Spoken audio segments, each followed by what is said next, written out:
Гласот на Америка на македонски. Преку една деценија вашиот прозорец кон САД. А сега, директно од студиото во Вашингтон. Добро вечер. Го гледате ТВ журналот News Flash на Гласот на Америка на македонски јазик, а јас сум Лилица Китановска. Почетокот на оваа недела за председателот значи ново патување низ државата. Заминува на 3-дневна турнеја со автобус, дел од кампањата за реизбор на југот на земјата, во време кога полицијата апси протестанти на движењето Окупирајте го Wall Street, што се шири низ целата земја. Американскиот председател Барак Обама ќе искористи 3-дневната автобуска турнеја низ јужните сојузни држави Вирџинија и Северна Каролина да изврши притисок врз законодавците да го усвојат секој елемент од неговиот предлог пакет за работни места, дел по дел. Актот беше блокиран од републиканското малцинство во Сенатот минатата недела. Автобуската турнеја на Обама цели на држави кои беа клучни за неговата победа во 2008. Вирџинија и Северна Каролина традиционално гласа за републикански председателски кандидати. А од другите вести, во Чикаго, полицијата вчера уапси 175 лица кои одбиле да го напуштат јавниот парк каде протестирале. Во Вашингтон уапсени се најмалку 19 лица кои протестирале на скалите на Американскиот врховен суд. Повеќе од 100 учесници на протестантското движење се уапсени во Аризона. Апсењата биле главно мирни и дошле еден ден по демонстрации на десетици илјади во градови во цел свет против она што тие го гледаат како корпоративна алчност. Технолошката компанија Apple вели дека продала 4 милиони од својот нов iPhone 4S за само 3 дена. Раководството на Apple вели дека ова е најголема цифра досега за телефон. Новиот телефон привлече значително внимание со новите елементи, подобра камера, препознавање на глас и друго. Во исто време сепак добро се продава и конкурентниот телефон Android. Требаше да се случи во август, но ураган ги поремети плановите. Вчера беше прекрасен ден во Вашингтон, кога се одржа церемонијата на посветување на споменикот на Мартин Лутер Кинг, на која главен говорник беше председателот Обама. As the greatest demonstration for freedom in the history of our nation. Мартин Лутер Кинг Џуниор го галванизираше движењето за граѓански права во Соединетите Американски држави со говорот Имам сон во 1963. Неговата ненасилна порака беше повик за укинување на расната сегрегација.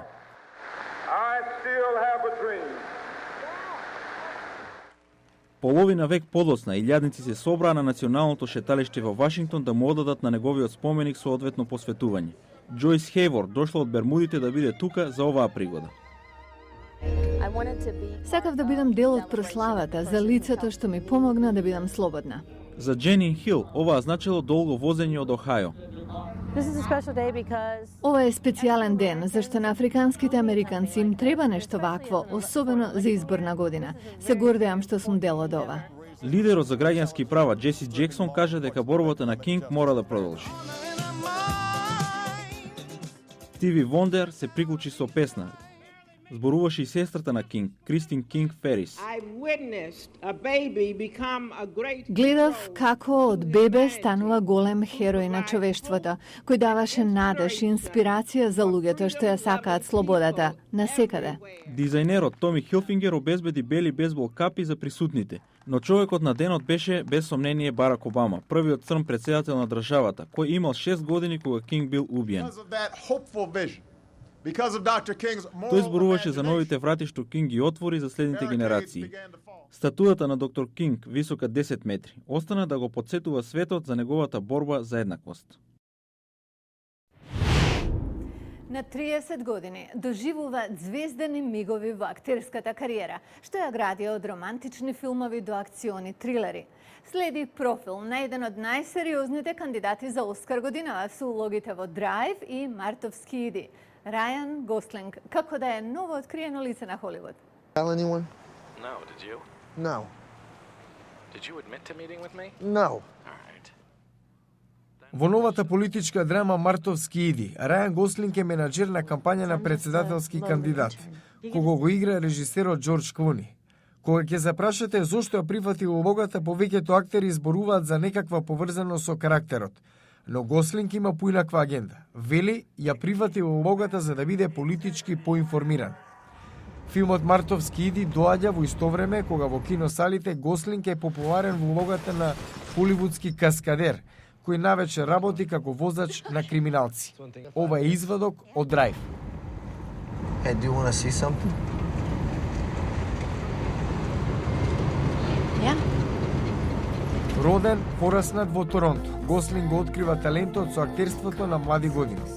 Уште како адолесцент, тој се приклучува на новиот Мики Маус клуб, заедно со идните звезди Бритни Спиерс, Кристина Агилера и Џастин Тимберлейк. На горната линија во неговата кариера започнува со холивудската романтична мелодрама од 2004 Тетрадка или Ноутбук. Освен со професионалниот живот, Гослинг беше на насловните страници со изјавата дека можеби ќе се пензионира од актерството. Тоа излезе дека било извадено од контекст.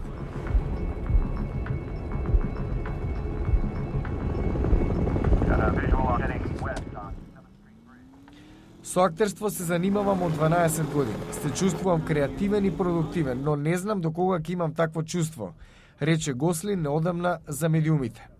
Рајан Гослинг во ноември ќе наполни 31 година. Во моментов го снима The Gangster Squad, драма која се случува во 50-тите во Лос Анџелес. Нешто што некогаш се верувало, дури ако било подкрепено со научни студии, денес можеби веќе не важи. Информираноста е клучот, а утре ќе ви кажеме конкретен пример за тоа, што може и лично да ве засегне. Во утрешен Newsflash ќе зборуваме за вашето здравје. Витамин Е спречува рак на простата?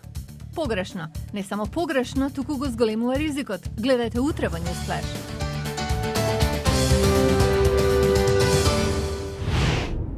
Гледавте Newsflash на Гласот на Америка на македонски јазик. Јас сум Лилица Китановска од студиото во Вашингтон.